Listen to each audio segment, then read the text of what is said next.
Bueno, ¿cómo están? Soy Mercedes Valero. Hoy vamos a estar con mi compañera Valen hablando sobre la química cerebral en situaciones específicas. Vamos a abordar el control de los ritmos circadianos y bueno, primero comienzo yo, después sigo ella. Son temas con cierta complejidad que bueno, tratamos de abordar lo más importante. Después obviamente se puede profundizar con todo lo que está en el libro. Y bueno, si van teniendo dudas, las pueden dejar en el chat y a lo último contestamos. Bueno, para arrancar, vamos a definir qué es un ritmo circadiano. La palabra circadiano viene del latín, que significa alrededor del día. Aproximadamente se dice que dura 24 horas. Yo creo que la mayoría habrá escuchado hablar de este reloj biológico endógeno que tenemos. Este es el encargado de la regulación de los ciclos diarios del comportamiento y la fisiología, sincronizando de manera óptima los sistemas de órganos y funciones. Esto nos brinda una ventaja adaptativa y está influido por factores ambientales externos como el ciclo de luz-oscuridad. Bueno, este marcapasos principal del ritmo circadiano se encuentra en el núcleo supraquiasmático del hipotálamo. Se encarga de esta sincronización circadiana que es un requisito esencial para la salud y el bienestar de todos. Acá tenemos graficado el tracto retino hipotalámico, que es una proyección retiniana que, bueno, eh, desde las células ganglionares, que son intrínsecamente fotosensibles, que se encuentran en la retina, estas permiten introducir el reloj circadiano del núcleo supraquiasmático en el ciclo ambiental día-noche, respondiendo a la actividad glutamatérgica, que bueno, sabemos que el glutamato es un neurotransmisor excitador del sistema nervioso central. Este impulso excitador es transmitido gracias a la melanopsina, que es un fotopigmento que comunica los niveles de luz ambiental directamente a las neuronas del núcleo supraquiasmático. Y lo hace a través de la fototraducción, que es el mecanismo por el cual los fotones son absorbidos por los conos y bastones que se encuentran en la retina para traducirlos a un impulso nervioso que el cerebro pueda interpretar. Comienza cuando un fotón incide sobre la melanopsina, acá vamos señalando, el onset cisretinal se isomeriza a transretinal, se estimula la proteína GQ asociada a asociada a melanocina y activa la fosfolipasa C, que hidroliza y se producen diacilglicerol y no fosfato. Ay, perdón. Se me trabó. Bueno, trifosfato. Trifosfato, ahí está, perdón. Y esto lleva a la activación de los canales TRPV6, que son los efectores finales del mecanismo que provocan la despolarización de la célula. Esta despolarización se amplifica por los canales sensibles a voltaje de sodio y calcio, generando el potencial de acción. Ahí estamos. Bueno, por otro lado también tenemos la regulación por la glándula pineal, que es un agente cronobiótico que sincroniza nuestro reloj interno con el ciclo luz-oscuridad. Cuando hay ausencia de luz, se estimula la liberación de melatonina que nos conduce al mundo de los sueños. Mientras que si hay presencia de luz, se inhibe por una vía refleja que vamos a ver en la diapositiva siguiente y nos genera este despertar. Acá les preguntaba alguna situación donde se vería alterado este ciclo normal y podríamos mencionar, por ejemplo, el trabajo nocturno, que hay una estimulación por la luz. Acá tenemos brevemente resumido la síntesis de la melatonina que se da en la glándula pineal, como ya dijimos. Comienza a través del triptófano, que es un aminoácido esencial, se transforma a triptamina, que luego por otra enzima se transforma a serotonina y por la N-metiltransferasa nos da la melatonina o N-metilserotonina. Acá tenemos graficada la vía refleja que nos inhibe esta enzima produciendo una disminución de la melatonina.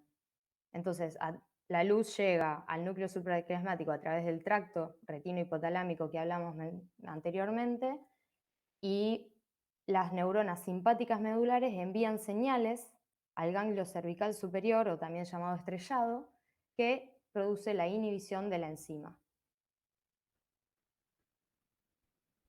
Bueno, ahora vamos a ver bien la regulación del ciclo sueño-vigilia. Podemos definir el sueño como un fenómeno fisiológico y conductual, que es un estado con disminución transitoria, periódica y reversible del nivel de conciencia, y bueno, se regula por la combinación de dos procesos principalmente. Por un lado el ritmo circadiano y por el otro la acumulación de sustancias inductoras del sueño en el cerebro. Las funciones principales del sueño que podemos mencionar es que permite el mantenimiento, la reparación y la desintoxicación celular, es esencial para la cognición óptima, consolida la memoria, capitalizando aquello que resultará útil, y el sistema inmune y la salud integral.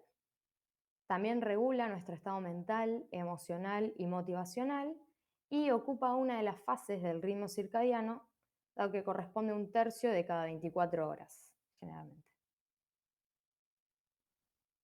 Bueno, el ciclo del sueño dura 90 minutos, se repite de 4 a 5 veces cada noche. Lo podemos dividir en dos grandes grupos. Tenemos el sueño lento, que se denomina así por las ondas lentas que se ven en el electroencefalograma, también denominado no REM por la ausencia de los movimientos oculares rápidos, y generalmente este ocupa 3/4 del ciclo del sueño. Mientras que el sueño rápido se denomina así porque en el electroencefalograma hay ondas rápidas, y también se lo conoce como REM, dado que se presentan los movimientos oculares rápidos y dura 1/4 del ciclo del sueño. Bueno, el no REM tiene 4 fases. Tenemos la primera fase, que es la transición entre la vigilia y el sueño. Es un estado de somnolencia que dura aproximadamente 10 minutos, y bueno, ante el mínimo estímulo podemos despertar. Ya en la fase 2, en el electroencefalograma se ven los complejos K, que bloquean la entrada de estímulos externos, evitando que nos despertemos, y dura aproximadamente 30 minutos. Y luego pasamos a la fase 3, que es la transición hacia el sueño profundo, en la cual ya se ve una disminución de la presión arterial, de la frecuencia cardíaca y de la frecuencia respiratoria. Y luego la fase 4, que es propiamente el sueño profundo, es la fase reconstructiva del sueño y dura aproximadamente unos 20 minutos. Luego pasamos al sueño rápido, que también se lo conoce como paradojal porque se dice que hay una disociación entre la actividad de nuestro cerebro, en la cual es totalmente máxima, y la de nuestro cuerpo, que hay una relajación muscular total. Es la fase en donde soñamos y bueno, hay un aumento de las catecolaminas, de la frecuencia cardíaca y de la presión arterial.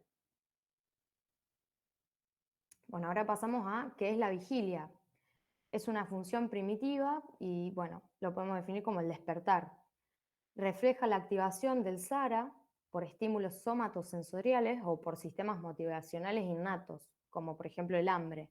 Su hipofunción produce el descenso del nivel de vigilancia en que aparece el sueño, y ocupa una de las fases también del ritmo circadiano, que serían 2/3 del día.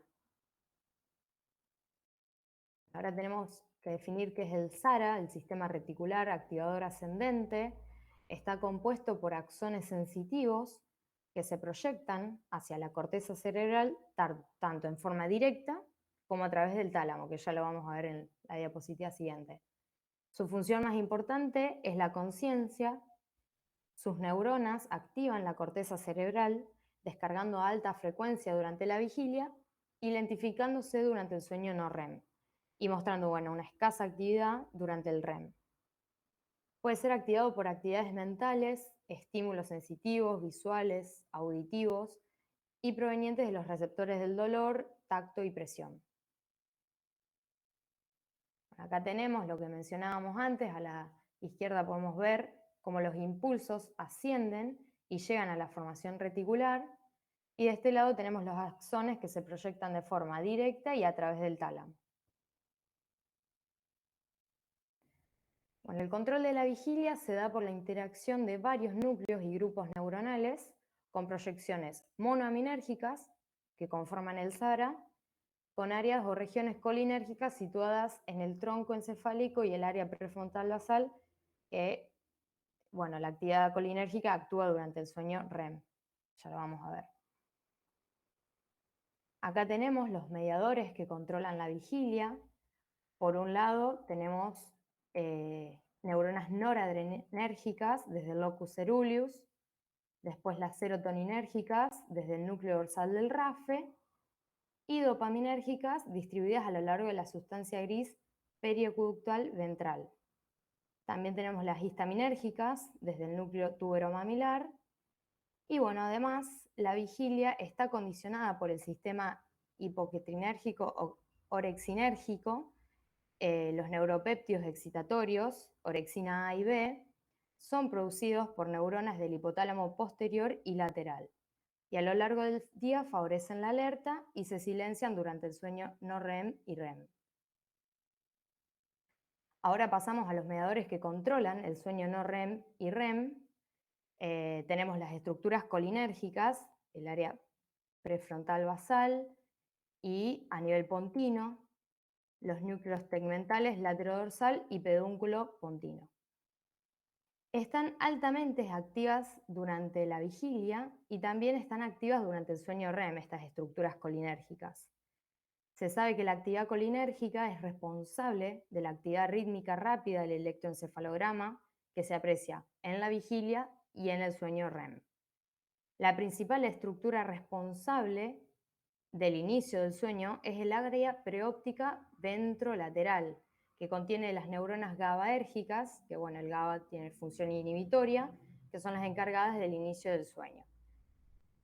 Y bueno, las aferencias del sistema monoaminérgico proyectan hacia el área preóptica ventrolateral, constituyendo un eje de inhibición recíproca. ¿Qué quiere decir esto? Cuando los núcleos monoaminérgicos descargan intensamente durante la vigilia, inhiben el área, y cuando ésta se activa durante el sueño, se inhibe la actividad de los grupos celulares monoaminérgicos. Acá estaban las flechitas que disminuyen. Bueno, acá tenemos dos compuestos. Bueno, la adenosina, que es un inductor del sueño natural, es un neuromodulador con efecto sedante, es un producto endógeno resultante del metabolismo del ATP en neuronas y glía, y se acumula en el espacio extracelular generándonos cansancio a lo largo del día. Acá tenemos la estructura molecular que, bueno, se asemeja bastante a la de la cafeína, que es un psicoestimulante que se une a los receptores de adenosina 1 y adenosina 2, actuando como antagonista. Entonces impide que reconozcan la adenosina. Por eso nos daría este efecto que uno dice que se despierta, pero bueno, no obstante, ante la ingesta crónica, se crean más receptores de adenosina, entonces uno debería aumentar el consumo de la cafeína para obtener el efecto deseado. Bueno, para ir finalizando, vamos a hablar un poquito de los trastornos del ciclo del sueño. La alteración del sueño es una comorbilidad y a veces un factor de predicción de diversas enfermedades psiquiátricas, como el trastorno depresivo mayor, la ansiedad, el trastorno de estrés postraumático. Puede ocurrir, por ejemplo, insomnio o hipersomnia. Y bueno, también puede ser orgánica, en la que habría un déficit en el marcapaso circadiano, o ambiental, ya sea por la alteración a la exposición a los estímulos de este ciclo de luz-oscuridad, como por ejemplo sería el jet lag y el trabajo nocturno. Quise hacer una mención especial sobre el insomnio, dado su frecuencia, que bueno, se caracteriza por la dificultad para la conciliación o el mantenimiento del sueño, también por la disminución del tiempo, la fragmentación o mala calidad, o la sensación de fatiga al día siguiente.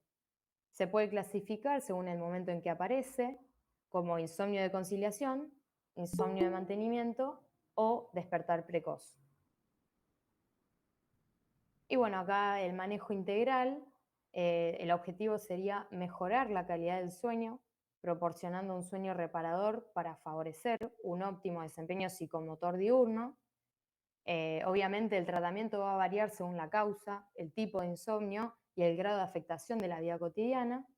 Y primero deberíamos recurrir siempre al tratamiento no farmacológico, identificando los factores desencadenantes, tratando enfermedades subyacentes, entre otros.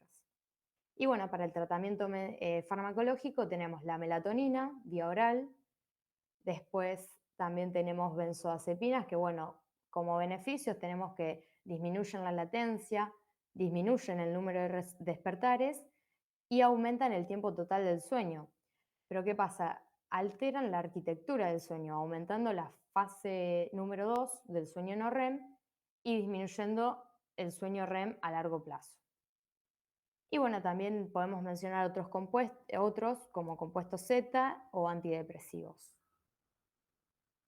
Bueno, espero que les haya servido y ya finalizamos. Bueno, perfecto. Como les decía, yo soy Valentina Drobeta. Les voy a hablar ahora de lo que es la regulación de la ingesta de los alimentos. La ingesta de alimentos es un proceso complejo y que depende de múltiples factores. Es un proceso fundamental para el correcto funcionamiento celular y permite un estado de homeostasis a través de un balance entre lo que es la cantidad de energía que tenemos almacenada y el catabolismo de esta, es decir, el gasto de energía. Primero, unas definiciones. Tenemos lo que es el hambre, el apetito y la saciedad. El hambre es una sensación visceral, es desagradable y es innata, y hace que el individuo tenga un impulso por la búsqueda de alimentos a pesar de que haya que realizar un esfuerzo para conseguir esos alimentos. Si lo comparamos con el apetito, que es una sensación adquirida y sociocultural, esta no es innata como el hambre, sino que es adquirida y varía entre los individuos. Es el deseo de un alimento en particular que al consumirlo nos genera placer. Y por otro lado tenemos la saciedad, que induce a la detención de la alimentación aunque haya disponibilidad de alimentos y solemos tener esa sensación posterior a una ingesta. Estas sensaciones son reguladas gracias a la integración coordinada entre el sistema nervioso, el aparato gastrointestinal y el tejido adiposo. Y la misma se da mediante la conducción de información hacia distintos núcleos del hipotálamo que son responsables del control del hambre y la saciedad por distintas señales. A su vez, esta regulación tiene ritmos periódicos de balance energético, que son a corto plazo y a largo plazo. La regulación al corto plazo es dentro de las 24 horas y está relacionada con el gasto energético, la temperatura y el ingreso enteral de nutrientes de ese día. Esto quiere decir que las actividades que nosotros realizamos en un día influyen en el gasto de energía que tuvimos o el ingreso de nutrientes.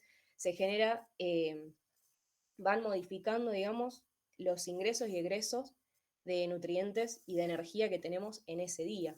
Y si se genera un desbalance entre estos ingresos y egresos, se activa el sistema de regulación a largo plazo, que, como decía, se activan desbalances energéticos que no pudieron compensarse a corto plazo.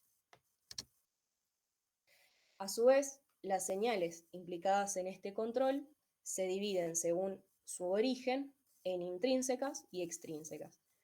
Las intrínsecas son aquellas provenientes del sistema gastrointestinal y de sus glándulas anexas, como son el hígado y el páncreas. Y las extrínsecas son las dependientes del sistema nervioso autónomo. ¿Cuáles son los centros reguladores hipotalámicos que están presentes a la hora de esta regulación? Los dividimos en orexígenos y anorexígenos. Los orexígenos están relacionados con el hambre y estimulan el deseo de ingerir alimentos, y son los núcleos laterales y los núcleos dorsomediales. Y los anorexígenos, que están relacionados con la saciedad e inhiben la ingesta de alimentos, son los núcleos ventromediales y paraventriculares. Y a su vez tenemos al núcleo arcuato, que es un núcleo en el que convergen las señales y convergen las neuronas reguladoras que poseen receptores para los neurotransmisores y hormonas, que son las señales que reflejan el estado nutricional y las reservas energéticas, y modifican la conducta alimentaria. Acá tenemos unas imágenes en una vista coronal y una vista parasagital de estos núcleos que les venía comentando. Tenemos en verde los orexígenos y en rojo los anorexígenos. Tenemos los núcleos laterales, que están acá, puestos también justo en color verde, y los dorsomediales, que son estos que están acá en amarillo. Y los anorexígenos, los núcleos ventromediales, que se encuentran acá, y los paraventriculares, que se ven en este corte, y el núcleo arcuato, que encontramos acá y acá. En este cuadro tenemos bien sintetizado lo que son los mecanismos, en verde también los orexígenos y en rojo los anorexígenos. En lo que respecta al aparato gastrointestinal, tenemos el principal estímulo orexígeno, que es la liberación de grelina. Este es un estímulo a corto plazo, que se encuentra presente en el ayuno por la contracción de las paredes estomacales. Tiene su efecto a nivel de las neuronas del neuropéptido I y la proteína relacionada con el agouti, que estimulan la ingesta de alimentos. Y por otro lado también los alimentos palatables, que son los estímulos visuales y olfativos ante alimentos que nos gusta comer, que nos van a causar placer. También hay una estimulación del hambre. Y por parte de los estímulos anorexígenos, tenemos el principal estímulo a corto plazo, que es el llenado gástrico. Cuando tenemos alimentos en el estómago, esto hace tensionar las paredes del estómago y envía una señal a las neuronas POM y CART que inhiben la ingesta. Tenemos también la colecistoquinina, que es una hormona que se libera ante una ingesta rica en triacilglicéridos, que no solamente tiene un efecto directo en las neuronas POM y CART, sino que también inhibe el vaciamiento gástrico, por lo tanto colabora con el llenado gástrico que inhibe a la ingesta. Tenemos también a la insulina, que es una hormona que se libera tras una ingesta cuando tenemos hiperglucemia. Es liberada por el páncreas y también afecta a las neuronas POM y CART inhibiéndolas, y aumenta la síntesis de tejido adiposo. El tejido adiposo libera la leptina, que es una hormona más relacionada con la regulación a largo plazo y que es inhibidora también de la ingesta. Bueno, ahora tenemos en esta diapositiva y en la siguiente unos cuadros con los diferentes mediadores. Estos son los anorexígenos y en la siguiente tenemos los orexígenos. Empezando por la serotonina, esta se produce en los núcleos caudales del tallo cerebral. El estímulo es el consumo de proteínas. La serotonina se sintetiza a partir de uno de los aminoácidos esenciales, que es el triptófano, y ante el consumo de proteínas tenemos estimulada la liberación de serotonina. Esta tiene efecto en el llamado núcleo del placer, el núcleo accumbens, suprimiendo la ingesta. Con la colecistoquinina, que ya la habíamos nombrado antes, la producción es en las células I del duodeno y el yeyuno. El estímulo para su secreción es la presencia de triacilglicéridos, ácidos aromáticos y ácidos grasos en la comida, y estimula el centro de la saciedad a través de este mecanismo que les comenté antes. La contracción pilórica evita el vaciamiento gástrico, entonces hay distensión gástrica. Esto es llevado a través del 10º par craneal al núcleo del tracto solitario y luego al núcleo ventromedial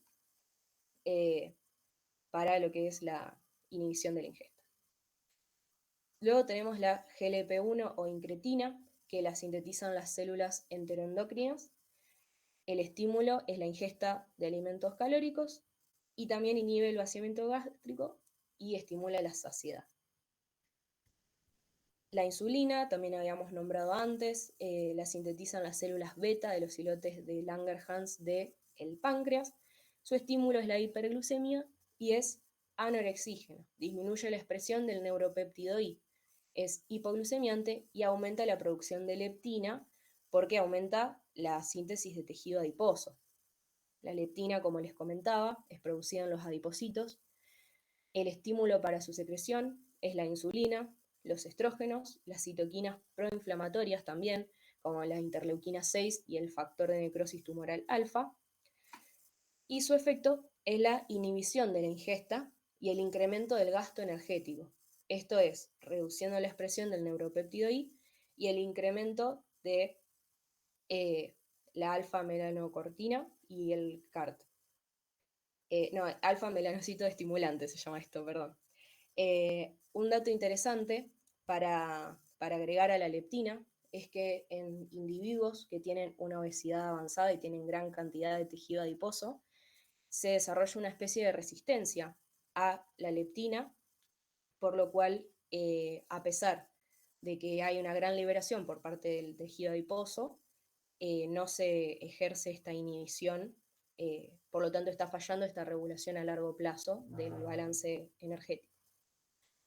Siguiendo con el POMP, la propiomelanocortina, se sintetiza en el núcleo arcuato. El estímulo para su secreción es la colecistoquinina, la insulina y la leptina, y es un anorexígeno central. Y por último, llegando al CART, el transcrito regulado por cocaína y anfetaminas, se sintetiza en el núcleo arcuato, en el núcleo paraventricular. Su estimulación es la colecistoquinina, la insulina y la leptina, igual que la POMC, y disminuye la ingesta, inhibiendo la respuesta inducida por el neuropéptido I. Ahora seguimos con los orexígenos. Tenemos este neuropéptido I que lo veníamos nombrando. Se produce en el núcleo arcuato y en el núcleo dorsomedial. El estímulo para su secreción es la inanición, el ejercicio excesivo y la grelina. Este favorece la ingesta, disminuye el gasto energético al inhibir el sistema nervioso simpático y la termogénesis. Luego tenemos la AGRP o proteína relacionada con el AUT.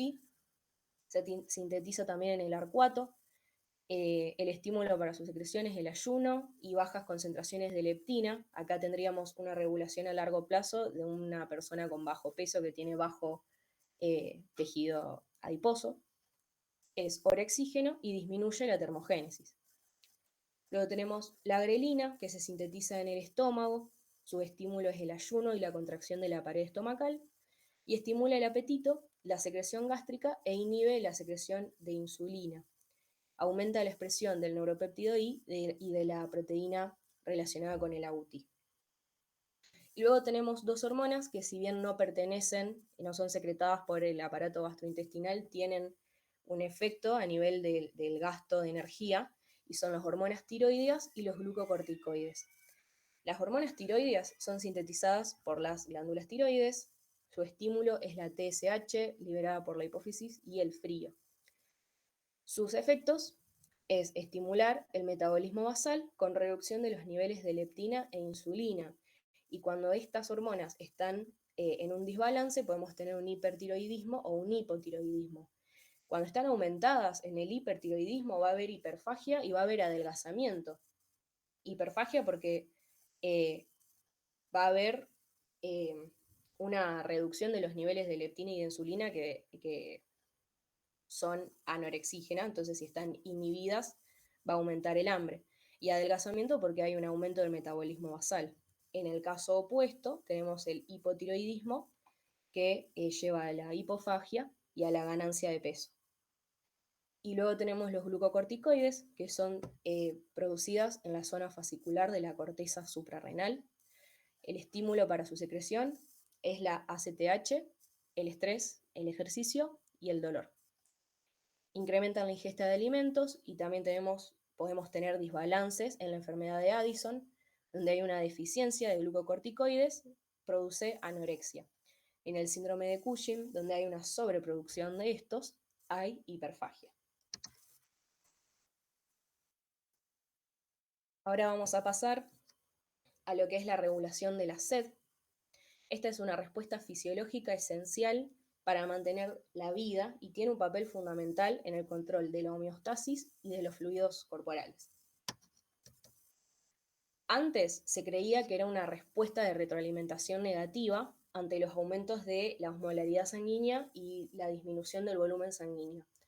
Hoy se sabe que es más bien una respuesta anticipatoria y que es adaptativa y precede a estos desafíos fisiológicos que son el aumento de solutos en sangre y la hipovolemia. La sed está estrictamente controlada por el sistema nervioso central para evitar una función cardiovascular anormal y el desarrollo de estados patológicos. Y este control se da mediante señales neurales y químicas de la periferia que interactúan con el cerebro para estimular el impulso de beber. ¿Cómo es esta integración de las señales que llevan al impulso de beber? En primer lugar, la sensación de sed es consciente. Nosotros nos damos cuenta que queremos tomar agua y vamos en búsqueda de ello. Entonces la percepción se produce a nivel de centros de orden superior, que son la corteza cingulada anterior y la corteza insular. Estas reciben los impulsos neurales de las neuronas relacionadas con la sed. Y estas neuronas relacionadas con la sed están en la lámina terminalis, que es el principal sitio que regula la sed. Esta se ubica en el prosencéfalo y tiene sus neuronas alojadas en 3 núcleos: el órgano subfornical y el órgano vasculoso de la lámina terminalis, que carecen de barrera hematoencefálica, y el núcleo preóptico medio. Esto de que carecen de barrera hematoencefálica es muy importante porque pueden detectar de forma directa la osmolaridad sanguínea y censar cuando hay un desbalance de la misma. Bueno, en este cuadro tenemos también resumido cómo es los mecanismos regulatorios de la sed. Los estímulos son la hipovolemia, la hiperosmolaridad y también la angiotensina 2, que es liberada cuando el riñón detecta una hipovolemia o una hiperosmolaridad. Todos estos van a llevar a que en el núcleo supraóptico y paraventricular se sintetice y luego se libere la hormona antidiurética, o también llamada vasopresina, que va a ejercer efectos que compensan, digamos, a la hipovolemia y a la hiperosmolaridad hasta que nosotros consumamos líquido, porque indefectiblemente cuando suceden estas situaciones fisiológicas tenemos que compensarlas bebiendo agua, pero hasta que eso ocurra va a haber liberación de antidiurética. Y el mecanismo a través del cual se llega a la liberación de antidiurética es el siguiente. La hipovolemia es censada en los receptores cardiovasculares periféricos. Desde allí, la señal llega a los núcleos, al núcleo del tracto solitario, luego al núcleo preóptico medial y desde allí al supraóptico. Por parte de la angiotensina, que como dije, se activa, es parte de un sistema que es activado por el riñón cuando detecta hipovolemia o hiperosmolaridad, que es el sistema renina-angiotensina. Esta tiene su efecto en el órgano subfornical de la lámina terminalis. Desde allí la señal llega al núcleo preóptico medio y luego al supraóptico. Y luego la hiperosmolaridad es detectada en los osmoreceptores centrales que están ubicados en el órgano vasculoso de la lámina terminalis, que les había dicho este detalle, que no tienen barrera hematoencefálica. Y desde allí la señal llega al núcleo paraventricular. Estos sintetizan la hormona antidiurética, esta luego pasa a la neurohipófisis, donde se almacena y se libera, y una vez liberada, ejerce 2 efectos principales, que son la retención de agua libre y el aumento de presión sanguínea. La retención de agua se da aumentando la cantidad de moléculas de aquaporina en el riñón que hacen posible la reabsorción de esa agua. Está dada por el mecanismo de las proteínas GS, que aumenta el AMP cíclico. Y el aumento de la presión sanguínea se da gracias al mecanismo de la proteína GQ, que activa la fosfolipasa C y aumenta el calcio intracelular y favorece la contracción del músculo liso vascular, haciendo que aumente la presión sanguínea. Y en lo que respecta a la sensación consciente de sed, para ir en busca del consumo de líquido, se da gracias a la corteza cingulada anterior y la corteza insular, que son estas cortezas de orden superior que hacen consciente, digamos, la sensación de sed. ¿Qué otros estímulos llevan al consumo de líquido? El calor y los vómitos. Y tenemos también estímulos inhibitorios, como el frío, el etanol, la disminución de la osmolaridad y el aumento de la volemia. ¿En qué situación podemos tener disminución de la osmolaridad y aumento de la volemia? Y en individuos sobrehidratados, digamos, que ya han bebido agua y que por lo tanto se inhibe el deseo de la sed. Por último, tenemos las alteraciones de su regulación. La ingesta de agua, tanto excesiva como deficiente, puede tener consecuencias muy graves. El consumo excesivo se denomina polidipsia y es una de las 4 P's de la diabetes: polidipsia, poliuria, polifagia y pérdida de peso. Y la hipodipsia es el consumo inadecuado en cantidades menores a las necesarias. Y ante un paciente que presente una alteración de la sed, se deberá restablecer su homeostasis e identificar la causa para hacer un diagnóstico de certeza y realizar el tratamiento oportuno. Bueno, muchas gracias. Espero que les haya sido útil y les haya gustado la clase.